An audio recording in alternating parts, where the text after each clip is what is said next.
능력의 기도. 사도행전 4장 23절에서 31절 말씀입니다.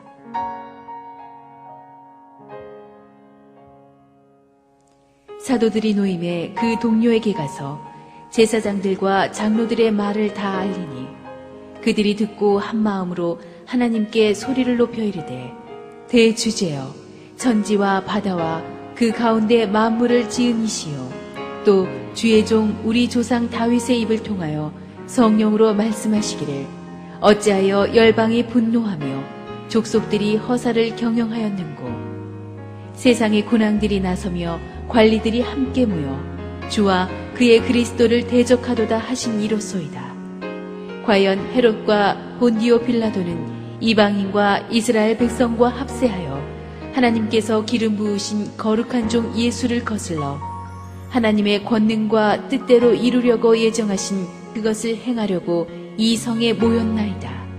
주여, 이제도 그들의 위협함을 굽어보시옵고 또 종들로 하여금 담대히 하나님의 말씀을 전하게 하여 주시오며 손을 내밀어 병을 낫게 하시옵고 표적과 기사가 거룩한 종 예수의 이름으로 이루어지게 하옵소서 하더라. 빌기를 다함에 모인 곳이 진동하더니 무리가 다 성령이 충만하여 담대히 하나님의 말씀을 전하니라. 성령 받은 사람과 그렇지 않은 사람의 차이가 여러 가지로 있겠지만 그 중에 가장 대표적인 것이 있다면 성령 받은 사람은 기도가 달라집니다. 옛날에도 기도를 하긴 했는데 내가 기도를 했어요. 내가 기도를 하면 힘듭니다. 5분 기도했는데도 온몸이 비틀립니다. 그런데 어느 순간부터 성령이 오시고 나면 내 안에서 어떤 분이 나를 붙잡고 기도하는 것을 느낍니다. 그때부터는 많은 말을 하지 않아도 어떤 뜨거운 것이 울컥 속에서부터 흘러나오는 것을 느낍니다. 기도 중에 눈물이 나고 은혜가 충만해집니다. 성령께서 내 안에서 기도하시는 것입니다. 나의 마음을 이끌어서 하나님의 마음과 연결시키며 나의 생각을 이끌어서 하나님의 생각과 연결시키게 되는 것입니다. 그래서 기도하게 되면 내가 생각해도 굉장히 기특한 생각들을 하게 되고 내가 생각해도 막 스스로 은혜 받는 막 그런 감동의 마음을 먹게 됩니다. 용서해야겠다는 마음, 헌신해야겠다는 마음, 이런 마음들이 생깁니다. 교회에서 헌금하거나 헌신할 때는 그런 마음이 생길 때 딱 하는 거예요. 그때부터 우리는 방언이 터지면서 하늘의 언어로 기도하게 되고 방언이 아니더라도 내 의지가 아닌 하나님이 원하시는 것들을 기도 중에 말하고 있는 것을 발견하게 됩니다. 그렇게 되면 자기밖에 모르던 이기적인 사람도 열방을 품는 비전의 기도를 하게 되며 그렇게 겁 많고 소심하던 사람도 담대한 기도를 하게 되는 것입니다. 내 인간적인 생각과 경험으로는 꿈도 꿀 수 없었던 언어들이 기도 중에 흘러나옵니다. 그리고 시간이 지나면 그 기도 그대로 응답받는 것을 확인하게 됩니다. 사도행전을 가리켜서 성령행전이라고도 하는데 이것을 기도행전이라고도 부릅니다. 곳곳에 기도 이야기가 많이 나옵니다. 오늘의 본문은 그 기도 스토리 중에서 아주 대표적인 스토리 중에 하나입니다.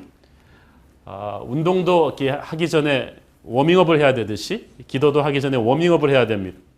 초대교회 성도들의 이 유명한 기도 중에 먼저 몸을 푸는 워밍업이 있는데 기도의 준비, 첫 번째는 한 마음으로 기도했다는 사실입니다. 산헤드린에서 풀려난 베드로 요한이 교회에 가서 그 상황을 보고하니까 성도들은 이제 앞으로 박해가 본격적으로 시작됐다는 것을 본격적으로 느끼게 됩니다. 그래서 여기에 대항한 더욱 담대한 신앙을 위해서 기도합니다. 박해가 오히려 교회를 단결시키는 결과를 낳은 것입니다. 여기서 한 마음으로 기도했다는 말은 나누이지 않는 믿음으로 undivided faith라는 뜻입니다. 합심기도. 사실 이 합심기도라는 것은 성령의 시대 때부터 시작된 축복입니다. 그때부터 시작된 기도 패턴입니다. 구약 성경에서는 이 합심기도라는 게 별로 없었습니다. 제 기억에는 없습니다.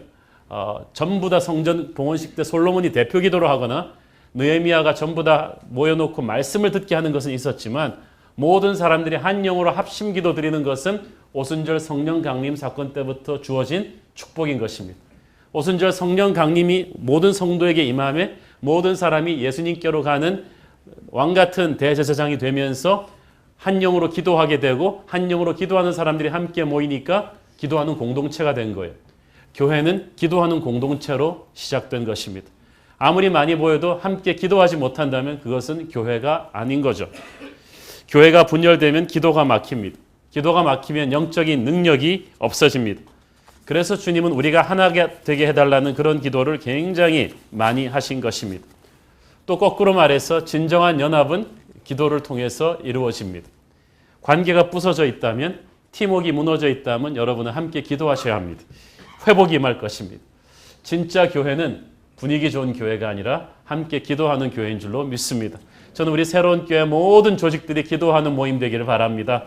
모든 순모임과 모든 주일학교 학생들과 모든 성가대와 사역팀들 모든 모임마다 뜨겁게 기도하는 기도의 동역자들이 형성되기를 축원합니다.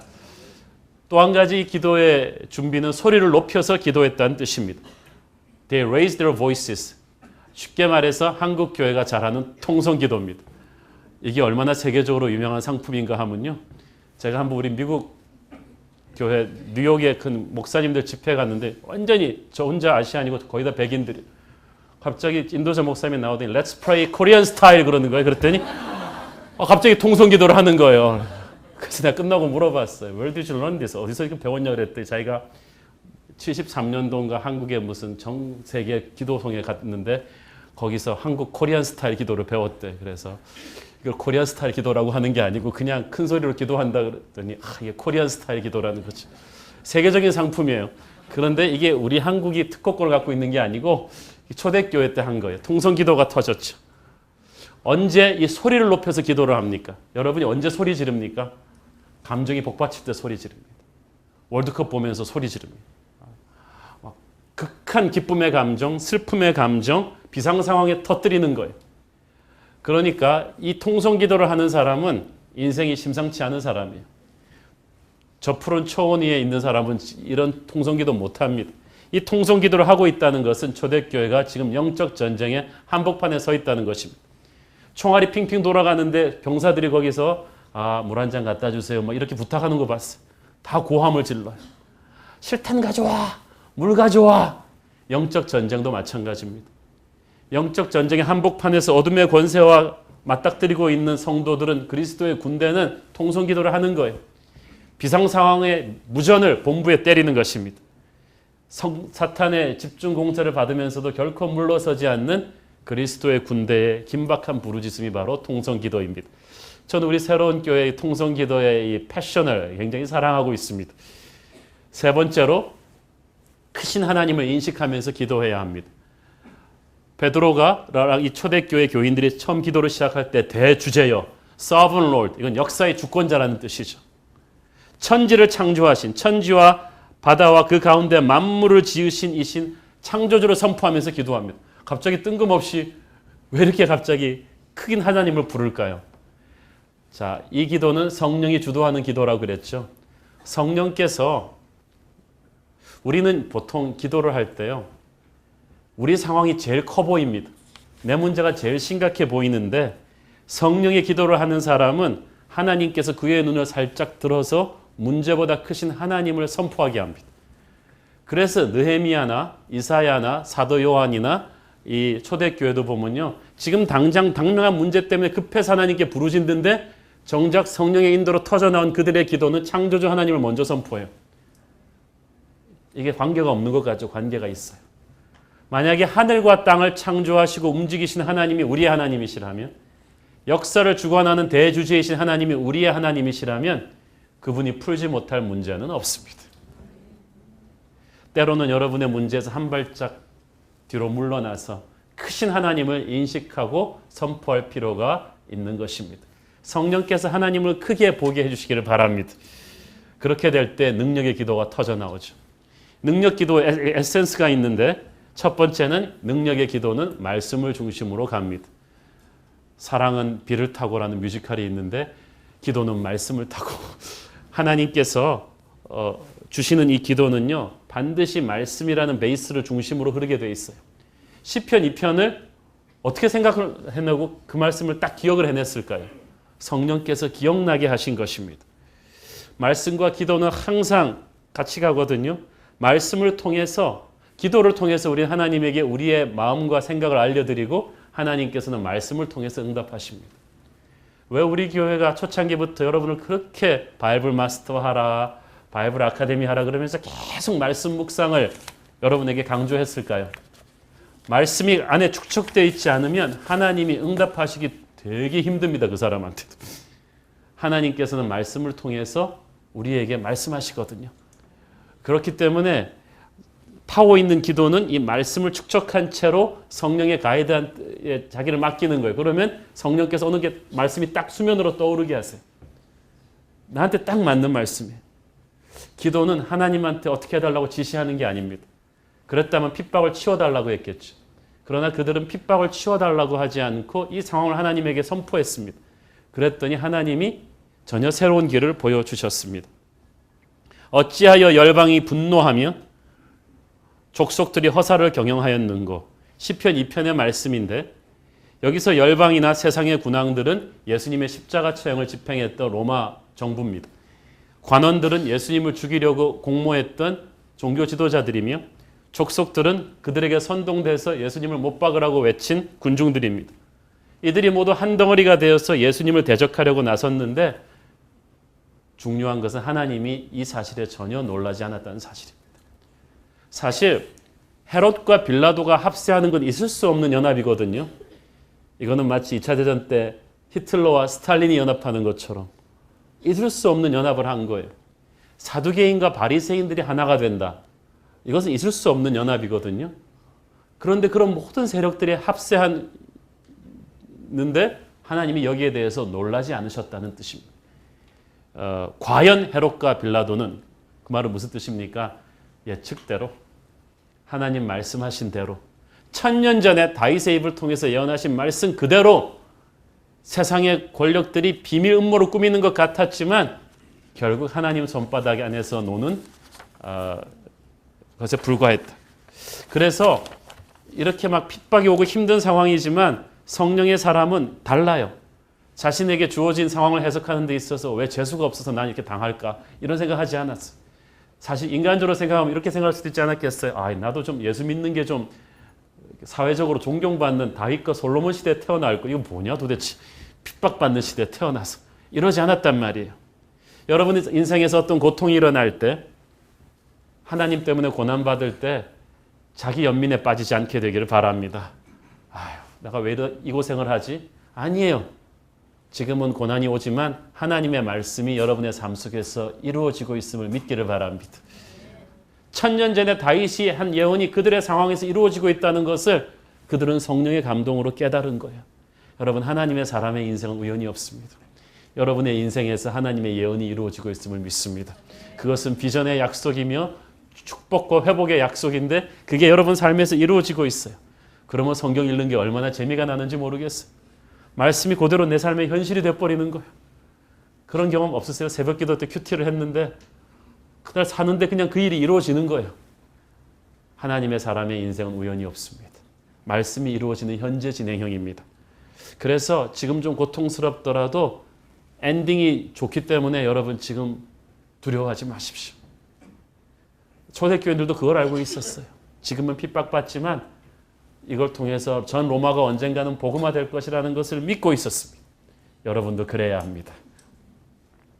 하나님의 뜻대로 이루려고 예정하신 그것을 행하려고 28절 보세요. 하나님의 뜻대로 이루려고 예정하신 그것이 뭐겠어요? 저와 여러분을 구원하는 거예요. 그 위대한 뜻을 위해서 이 사람들의 이 악한 음모를 주님이 그냥 허락하신 것입니다. 자, 여러분 힘이 없어서 당한 거하고 힘이 있지만 사랑하기 때문에 힘을 휘두르지 않고 당한 거랑 다릅니다. 많은 사람들이 십자가의 주님을 동정합니다. 그러나 십자가의 주님은 우리가 경배해야 될 분이지 동정해야 될 분은 아닙니다. 그는 힘이 없어서 로마의 창칼에 무기력하게 당한 사형수가 아닙니다. 단 한마디면 로마를 전멸시킬 수 있었던 전능자였지만 사랑하는 우리를 구원하기 위해서 자신의 힘을 휘두르지 않은 위대한 사랑의 하나님이신 것입니다. 진짜 리더십입니다. 요한복음 10장 17절 18절 시작. 내가 내 목숨 버리는 것은 그것을 내가 다시 얻기 위함이니 이로 말미암아 아버지께서 나를 사랑하시느니라.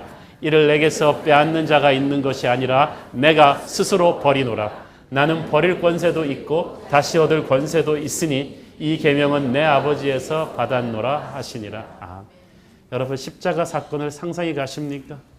하늘과 땅을 다 움직일 수 있는 그분이, 말 한마디면 미국 핵항모함 100대보다 더 큰 힘을 발휘할 수 있는 그분이 그것을 하나도 사용하지 않으셨습니다. 그분의 눈에는 저와 여러분이 밟혔기 때문입니다. 사랑하기 때문에 힘을 버린 거예요. 그러므로 십자가 죽음은 무기력한 자기 포기가 아니라 예수님의 사랑이었습니다. 그분의 선택이었어요. 그분의 권세였습니다. 거룩한 하나님의 리더십의 극치였습니다. 전 여러분이 그 십자가를 볼 때마다 예수님의 그 지극한 저와 여러분을 위한 사랑을 느끼기를 바랍니다. 베드로가 그것을 선포하면서, 십자가에 담긴 주님의 권세를 선포하면서 초대교회 교인들이 기도하는데 29절에 보니까 굉장히 엄청난 기도를 하죠. 같이 읽겠습니다. 29절 시작. 주여, 이제도 그들의 위협함을 굽어보시옵고 또 종들로 하여금 담대히 하나님의 말씀을 전하게 하여 주옵시오. 이 초대교회 교인들은 자신들을 핍박하는 사람들이 예수님을 핍박했던 사람임을 알고 있어요. 그러니까 자신들이 겪는 고난이 주님의 고난임을 알고 있어요. 그러니까 너무나 영광스러운 거예요. 사랑하는 여러분, 주님의 면류관을 받기 전에 주님의 고난에 동참할 수 있는 성도 되기를 축원합니다.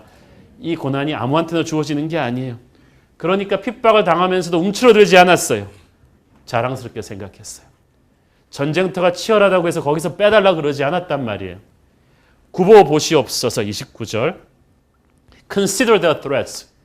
자, 위협을 치워달라 그러지 않고 굽어봐달라는 말은 무슨 말입니까? 이 치열한 영적 전쟁터에서 총사령관이신 주님께서 보시고 우리를 지원해 주십시오. 이 상황을 보시고 우리에게 하늘의 무기를 지원해 주시고 작전을 지시해 주시고 도와주십시오. 우리는 물러갈 뜻이 없사오니 이게 당당한 그리스도의 군대의 기백입니다. 저는 저와 여러분이 힘든 상황 앞에서 도망가기 위해서 기도하지 않게 되기를 바랍니다. 쉬운 대로 보내달라고 기도하지 않기를 바랍니다. 그들은 하나님께 이 상황을 뚫고 이길 수 있는 능력을 달라고 했습니다. 도피하는 게 아니라 이길 수 있게 해달라고 기도했습니다.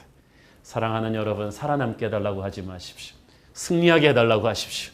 문제를 치워달라고 하지 말고 문제를 뚫을 수 있는 능력을 달라고 하십시오.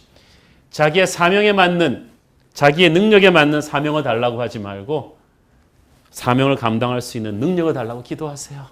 그래야 없던 능력도 생겨요. 내 수준으로 일하면 뻔해요. 그렇지만 내 수준은 요만큼인데 하나님 원하는 사명은 이만큼이면 그 나머지 갭은 뭘로 채우겠어요? 하나님이 주시겠다는 거 아니에요.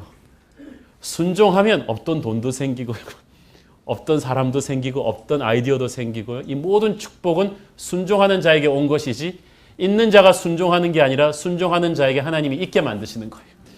그래서 여러분은 핍박 앞에서 더 담대히 기도하기를 바랍니다. 겸손과 두려움을 혼동해서는 안 돼요. Don't confuse humility with fear. 저 같은 것이 어떻게 그런 일을 할 수 있습니까? 겸손이라고 생각하죠? 절대 아니에요. 두려운 거예요. 믿음이 없는 거예요. 겸손은 내 힘으로는 안 되지만 하나님의 힘 주시면 충분히 되겠네요. 없던 힘 주시겠다는 거군요. 라고 믿고 선포하는 거예요. 스가랴서 4장 6절 유명한 말씀이죠. 시작. 만군의 여호와께서 말씀하시되 이는 힘으로 되지 아니하며 능력으로 되지 아니하고 오직 나의 영으로 되느니라. Not by might, not by power, but by my spirit. 너의 힘으로도 능으로 되는 게 아니고 나의 영으로 되느니라. 그래서 진짜 겸손한 사람은요, 아무리 힘든 일을 부탁해도 기도하고 난 다음에는 yes sir 그러면서 순종하는 거예요. 여러분이 그런 분 되기를 축원합니다.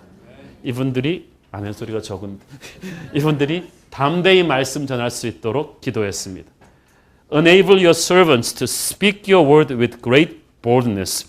우리가 담대히 하나님의 말씀을 전하게 하여 주시오며 핍박을 견디는 정도가 아니라 핍박을 뚫고 나갈 수 있는 유일한 공격 무기 성령의 검, 말씀의 검을 휘두를 수 있도록 더 날카롭게 해달라고 기도했습니다. 자, 여러분, 자신의 말이 아니라 하나님의 말을 전해야 되고요. 그것도 담대하게 전해야 합니다. 아무리 수비를 잘하는 팀도 공격이 없으면 지고 말거든요. 하나님의 교회에 있어서 말씀의 검이 너무너무 중요합니다. 목회자에서부터 평신도 리더십 한 분 한 분이 말씀의 검을 시퍼렇게 갈아놓고 있어야 됩니다. 하나님이 여러분 구원받을 때다 성령의 검, 말씀의 검을 주셨거든요. 그런데 문제는 이것을 여러분이 안 갈아놓는다는 데 있어요. 많은 분들의 문제는 이렇게 영적 전쟁에서 사탄이 몰려오면 말씀의 검을 푹 찔렀는데 안 주고 장난하니? 갈아놓은 적이 없어. 무딘 검이야. 주일날 교회 갔다 오면 그냥 성경책 탁 쳐박혀놓고 말씀을 읽은 적이 없고 성경 공부는 안 하고 묵상은 진짜 안 하고 무슨 말씀의 검이 시퍼렇게 살아있겠어요. 여러분의 사업이 공경에 처하고 사탄이 여러분의 아이를 공격하고 마음을 공격할 때 휘두르려고 그래도 그 검에 날이 서 있어야죠. 그런데 여러분이 주일 예배를 설교를 열심히 들으시고 말씀을 아멘으로 받으며 또 그것을 순예배 가서 뜨겁게 나누시고 바이블 마스터에서 말씀을 묵상하고 공부하시고 말씀의 검을 시퍼렇게 갈아놓으면요. 그 검기 하나만으로도 어둠의 권세가 물러갑니다. 말씀이 제대로 선포돼야 영적 전쟁의 숨통이 트입니다.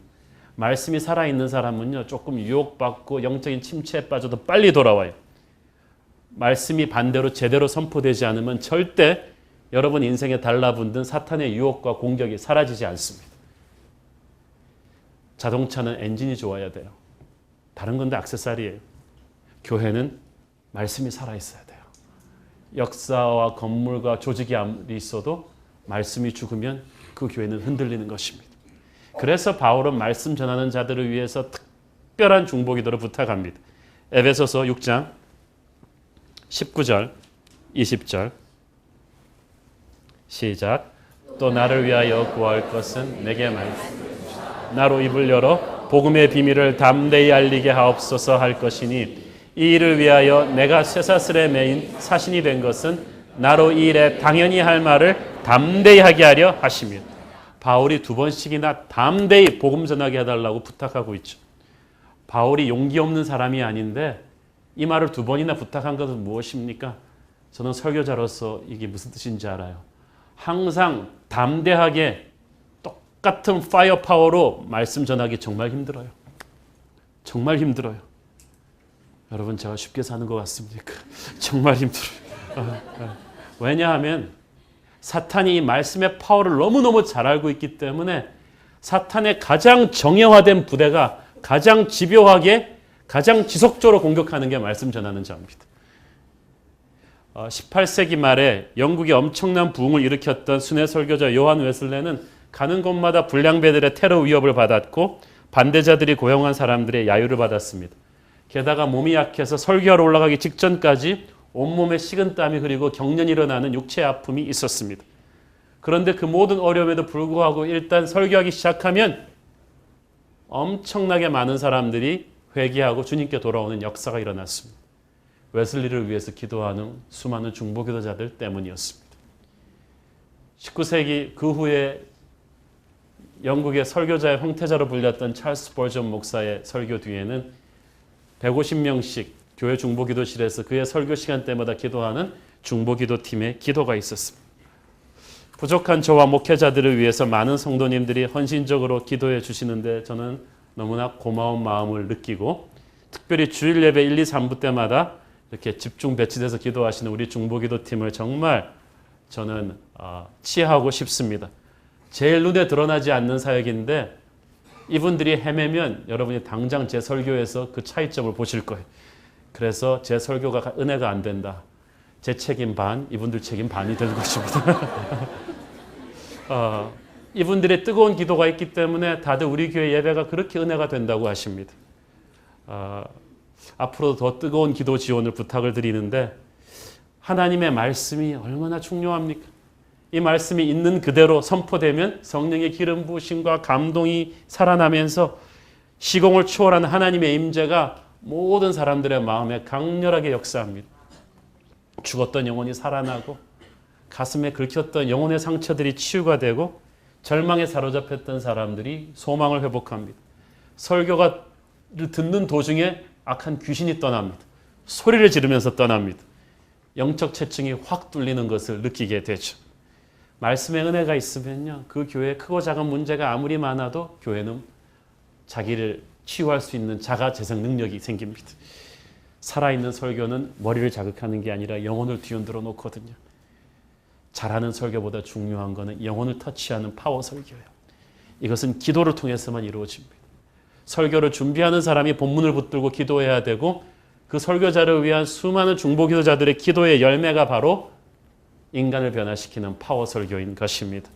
여러분께서 우리 교회 모든 설교와 티칭에 그런 기름 부으심이 있도록 기도해 주시기를 바랍니다. 이 초대교인들이 계속 기도할 때 주님의 능력을 보여달라고 기도했습니다. 30절 같이 읽겠습니다. 시작. 손을 내밀어 병을 낫게 하시옵고 표적과 기사가 거룩한 종 예수의 이름으로 이루어지게 하옵소서. 자, 여러분, 기도하는 교회는 기적이 상식인 것을 믿고 있는 교회예요. 기적을 안 믿는 사람들은 기도하지 않는 사람이에요. 기도하는 사람은 기적을 의심하지 않아요. 그래서 계속 기적은 의심하지 않아야 여러분의 삶이 일어나요. 그리고 그걸 통해서 믿음이 자라게 됩니다. 하나님의 나라는 말에 있지 않고 삶과 능력에 있거든요. 안진병이 치유되는 사건이 수많은 사람들에게 복음 전하는 계기가 되었듯이 우리에게도 살아있는 교회는 이런 일들이 계속 일어나게 되는 것인데, 이것은 기도의 능력으로 일어납니다. 이 세상을 이길 수 있는 힘은 지식도 아니고 경험도 아닙니다. 하늘에서 다운로드하는 하늘의 능력이에요. 그 능력을 사도행전에서는 병 고치는 것과 기사와 표적으로 표현하는 것뿐입니다. 사랑하는 주님께서 오늘 그 성령의 능력을 기도하는 여러분에게 다운로드 시켜주기를 축원합니다. 그리고 그 기적이 예수의 이름으로 이루어지는 것이 중요하죠. 인간이 스타되지 않는 거예요. 이렇게 기도했을 때 이런 뜨거운 합심 기도에 대해서 성령께서 응답하시는데, 첫째, 땅이 진동합니다.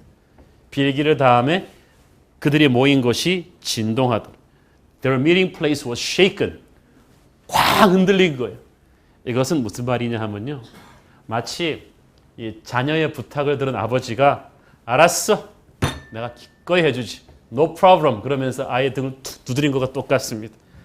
다만 하나님의 기본 볼륨이 워낙 커서 알았어 그런데 갑자기 막 흔들리는 것이, 저는 여러분이 기도할 때 여러분이 기도하는 것이 흔들리기를 바랍니다. 그것은 하나님의 격려 소리예요. 넌 할 수 있어. 너 기도 아주 마음에 들어. 내가 도와줄게. 그리고 이 진동했다는 것은 하나님이 움직였다는 뜻이에요. 하늘의 군대가 왔다는 거예요.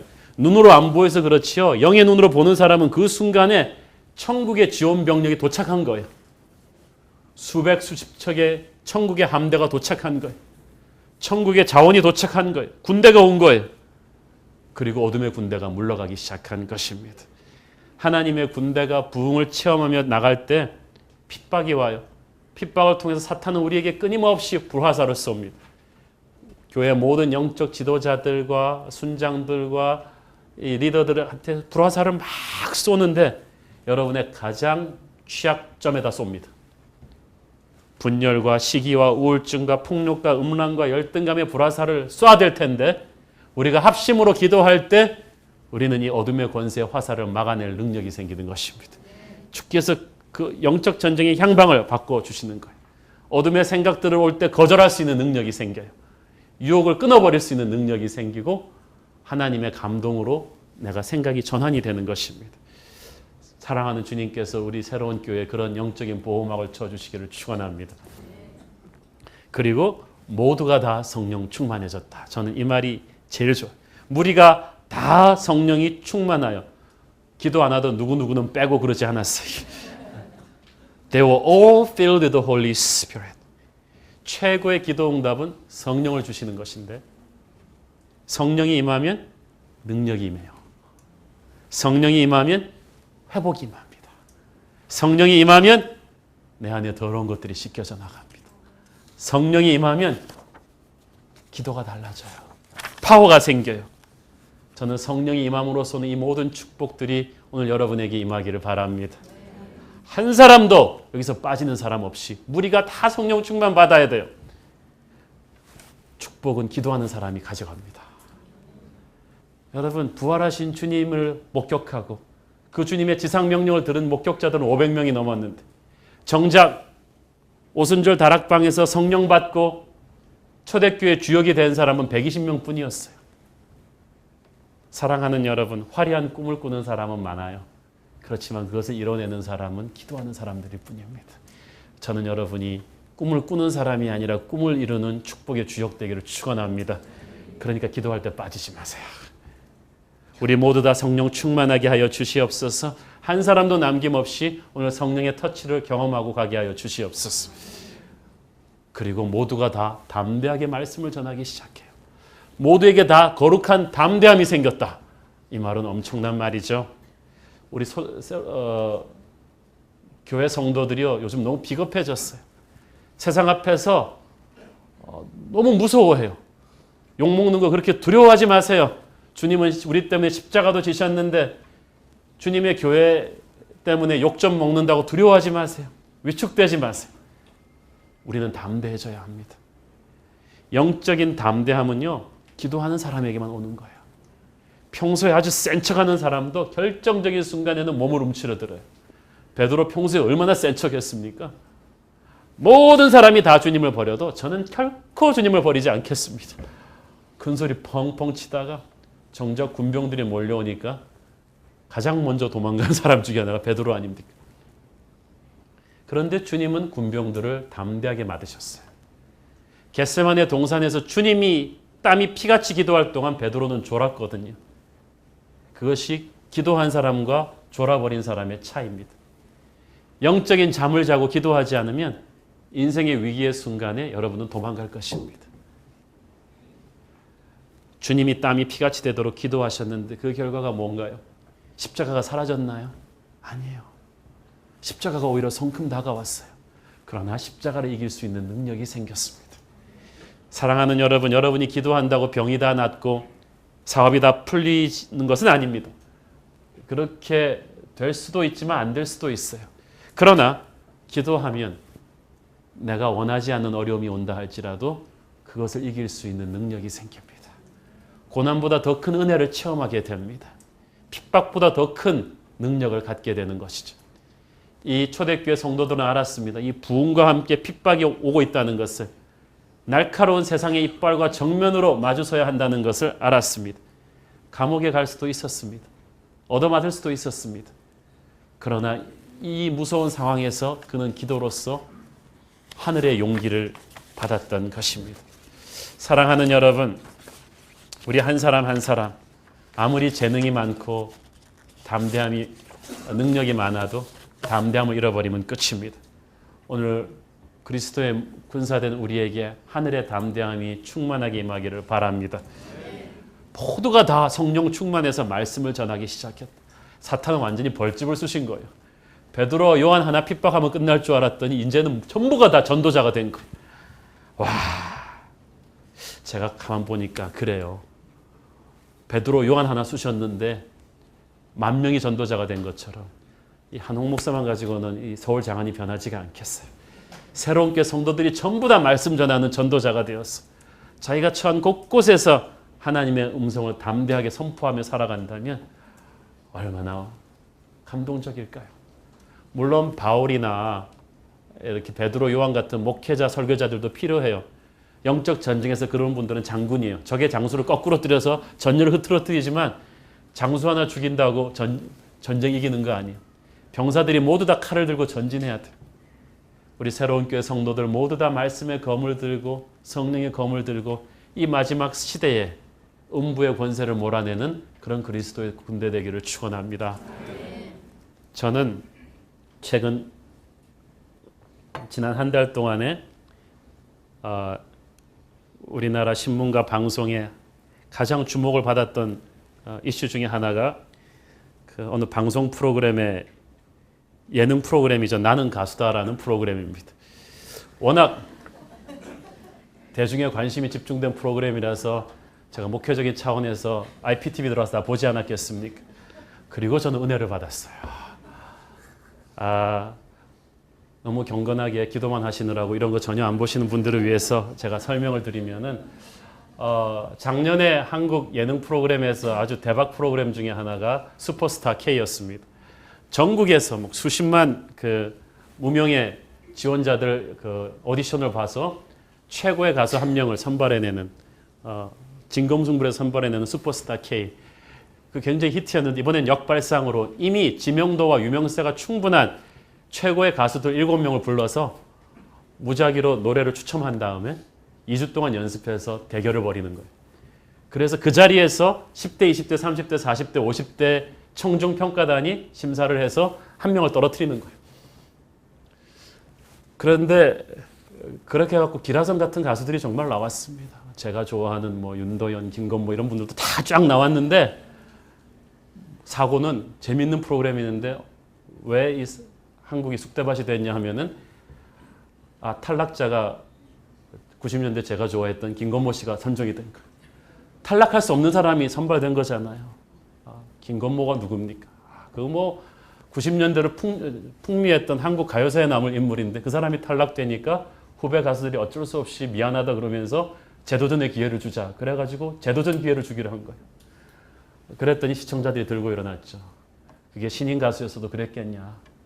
스타라고 봐주는 거냐. 그건 게임의 룰을 어긴 거다. 한국 사람들이 이런 거 못 견디거든요. 그래갖고 막 기부 입학 싫어하는 거랑 똑같은 거예요. 그래갖고 막 들고 일어나고 막 방송국도 사과하고 김건모 씨도 사과하고 막 그러다가 두 번째 에피소드가 시작이 됐어요. 그런데 그 두 번째 에피소드를 보면서 제가 김건모 차례가 됐을 때 김건모 씨가 노래하는 게 제일 집중했지 않겠어요? 죄송하다고 사과한 다음에 노래를 부르는데 이 사람이 손을 떨면서 부르는 거예요. 여러분이 김건모를 아십니까? 이 사람은요 90년대 청와대에서 김영삼 대통령 앞에서 배꼽 춤춘 사람이 수백만 청중 앞에서 두려움이 없는 사람인데 눈에 눈실에 눈물이 고인 채로 부들부들 떨면서 그때 제가 느껴서 이 사람이 혼을 쏟아서 부르고 있구나. 제가 은혜를 받았어요. 그래서 제가 이걸 보면서 왜 은혜를 받았냐면 여기서 우리 국민들한테 준 어떤 메시지가 있잖아요. 진검승부라는 메시지입니다. 첫째는 실력이고 두 번째는 겸손이에요. 이 시대의 가수는 노래하는 것, 왜 그러니까 나는 가수다라는 타이틀이 나왔을까? 거품을 너무 많이 붙인 거예요, 우리의 시대가. 그래서 우리의 시대가 가수지만 좀 얼굴이 꽃미남이었으면 좋겠다. 그래서 다 성형수술 시키고 기획사가 이벤트를 만들고 특수 음향 효과로 커버를 해줘서 진짜 노래만으로 진검승부하는 가수가 아닌 만들어낸 아이돌 스타 같은 가수들을 너무 많이 만들었고 우리도 그것에 동조했고 거품이 너무 많아진 거죠. 그런데 이제는 진검승부하는 가수는 노래하는 사람이다. 거품을 걷어라. 그러니까 아무리 유명해도 노래라 자체로 테스트를 받아라는 거죠. 그러니까 보니까 이 사람들이 보통 7 가수들이 전부 다 각 장르에서 한 13년, 20년 된 경력을 갖고 있는 거예요. 그쯤 되면요. 또 패트킴 이렇게 40년, 50년 된 가수랑은 또 다릅니다. 신인은 아닌데 가장 유명하고 또 가장 자신감이 붙으면서 가장 건방이 붙기 쉬운 그때였어요. 그래서 처음 김건모 씨가 제가 좋아하는 김건모 씨가 탈락하게 된 이유 중에 하나도 이분이 마지막 끝에 조금 이벤트를 한다고 웃겼어요, 사람들을. 그랬더니 제가 볼 때는 본인도 인정했지만 사람들이 조금 교만하다고 마이너스 점수를 준 것 같아요. 왜냐하면 다른 가수들은 정말 필살의 힘을 다해서 불렀는데 그분은 좀 웃겨버렸거든요, 장난처럼. 본인도 그걸 인정하고 두 번째 나와서 부르는데 진짜 천하의 김건모가 부들부들 떨면서 부르는데 노래가 찬송가가 아닌데 은혜가 되더라니까. 그래서 제가 왜 그 생각을 했냐면 그러니까 가수 한 사람 한 사람이 혼신의 힘을 쏟아내니까 청중들도 감동을 받은 거예요. 저는 거기서 그 생각을 해봤어요. 가수 한 사람이 저렇게 본질로 돌아가는데 나는 목사다라는 띠을 가지고 한번 제가 생각을 해봤어요. 신학교 들어가서 목회한 지가 22년째고 한국에 들어와서 목회한 지가 13년째거든요. 아까 그 가수들 기본 경력이 몇 년이라 그랬죠? 13년에서 20년이에요. 베테랑이에요. 그쯤 되면은. 지명도가 있단 말이에요. 유명해졌어. 그러니까 이제는 좀 기교로 불러도 좋고 겉멋도 부르기 좋고 유명세가 있어서 이곳저곳 불려다니면서 모델도 하고 그럴 수 있는 때란 말이에요. 무슨 말이냐면 가수가 아닌 비본질적인 것을 상당히 많이 하면서 살아가는 유명 인기인이 되었다는 거죠. 제가 제 자신을 돌아볼 때 여러분도 아시다시피 제가 대형교회 10년을 수석 목사로 있었습니다. 열심히 거기서 많이 배웠습니다. 좋은 교회였습니다. 경험을 했지만 제가 이렇게 가만 보니까 나도 이게 좀 거품이 많이 들지 않았나 생각을 했습니다. 그때 제 시간 스케줄을 보니까 대형교회 수석 목사이기 때문에 어쩔 수 없이 감당해야 됐던 기획하는 이벤트와 만나야 될 사람들과 처리해야 될 회의들과 이런 것들이 굉장히 많았어요. 제 시간이 한 50% 이상을 잡아먹고 있었던 것 같아요. 그리고 그때는 하나님이 주신 사명이었지만 리더십 강의를 위해서 외부 그 기업체들의 강의를 많이 다녔습니다. 물론 선교적인 사명을 갖고 했지만 그런데 하나님께서 그 모든 걸 확 치워버리고 저를 나는 가수다 서바이벌 게임에다가 던진 그런 사건이 일어났으니 제가 개척하게 된 거예요. 여기서는 대형교회에서 뭘 할 때는 모든 그것들이 받쳐줬는데 이제는 진검승부로 노래를 해야 되는 상황이 벌어진 거예요. 가만 보니까 개척교회 할 때는 말씀과 기도밖에는 할 수 있는 게 아무것도 없었어요. 그걸 가지고 우리 팀들이 같이 말씀과 기도만 가지고 교회를 처음에 기초를 다진 거예요. 그러니까 어떤 분들이 말씀해 주셨습니다. 한홍 목사님이 개척교회를 하면서 설교가 달라졌다. 어떻게 달라졌습니까? 믿음이 좋아지신 것 같다. 기도가 달라졌다는 거예요. 진짜 그래요. 저는 그 부들부들 떨면서 눈물이 흘리면서 노래하던 김건모의 심정을 정확하게 알 수 있습니다. 그리고 끝나고 인터뷰 때 자기가 한번 꼴찌를 해보니까 이게 자기 인생의 터닝 포인트였다고 고백하는 그 심정을 정확하게 알 수가 있어요. 저는 그래서 모든 논란에도 불구하고 그게 참 훌륭한 프로그램이라고 생각합니다. 제게 목사로서 정체성을 다시 한번 생각나게 해줬어요.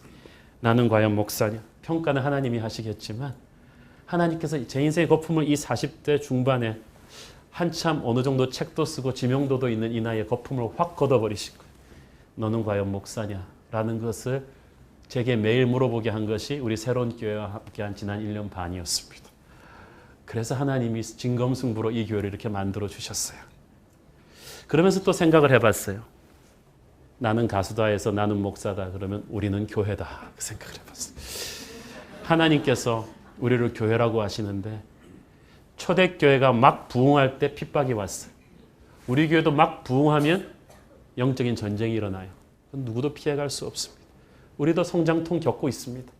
부흥의 고비고비마다 그런 영적인 전쟁이 곳곳에서 일어나고 있었어요. 그때마다 초대교회가 한 선택은 간단합니다. 기본으로 다시 돌아온 거예요. 항상 기도와 말씀으로 다시 돌아와서 시작했습니다. 우리 새로운 교회가 이제 사역도 커지고 조직도 많아지겠지만 어지러워지면 우리가 할 선택은 간단합니다. 우리는 교회다. 주님께서도 장사치들을 걷어치우면서 내 집은 기도하는 집이라고 하셨습니다. 말씀과 기도라는 두 엔진이 우리 교회 메인으로 자리 잡지 않는다면 우리는 나는 가수다의 교훈처럼 거품을 가진 거예요. 저는 이 교회가 유명해지는 교회가 아니라 영적 실력이 있는 교회 되기를 원합니다. 천군 천사들 앞에서 진검승부로 검사를 받을 때 우리의 살아있는 영성이 주님 앞에 부끄럽지 않았으면 좋겠습니다. 저는 내가 목회를 22년 했다고 자랑하지 않겠습니다. 여러분도 내가 안수집 모태신자였다, 다른 교회에서 집사였다, 장로였다를 자랑하지 않기를 바랍니다. 처음 부들부들 떨며 노래하는 그 슈퍼스타 가수의 그 겸손으로 우리는 돌아와야 합니다. 처음 한홍 목사가 설교가 아직도 생각이 납니다. 밤을 새워 그 첫 설교를 준비하던 그때 그 떨림으로 강단에 날마다 서지 않으면 우리는 타락한 이 시대의 연예인들, 일부 연예인들처럼 그렇게 될 수도 있습니다. 그러나 진정한 생명성, 정체성은 기본으로 돌아오는 것입니다. 한홍 목사가 매일 주님 앞에 나는 목사입니다를 거리낌 없이 말할 수 있도록, 여러분이 날마다 주님 앞에 우리는 교회입니다를 거리낌 없이 고백할 수 있도록 거품이 사라진 영적인 진검승부를 할 수 있는 그런 교회 되게 하여 주시옵소서. 기도하겠습니다. 주님, 우리 교회가 사도행전적인 교회, 초대교회 같은 교회 되기를 원합니다. 말씀과 기도가 핵심에 있는 교회 되기를 원합니다. 유명한 교회 되기보단 실력 있는 교회 되기를 원합니다. 성령의 기도할 수 있게 되기를 원합니다. 성령께서 우리 안에 역사하여 주시고 말씀을 붙잡고 기도하게 하시고 마지막 날에 세상의 핍박을 이기고 복음 전하는 담대함을 갖게 하여 주시옵소서. 이 마지막 시대에 그래서 주님이 자랑스럽게 사탄 앞에 내세울 수 있고 열방 앞에 내세울 수 있는 그런 교회 되게 하여 주시옵소서. 예수님의 이름으로 기도합니다.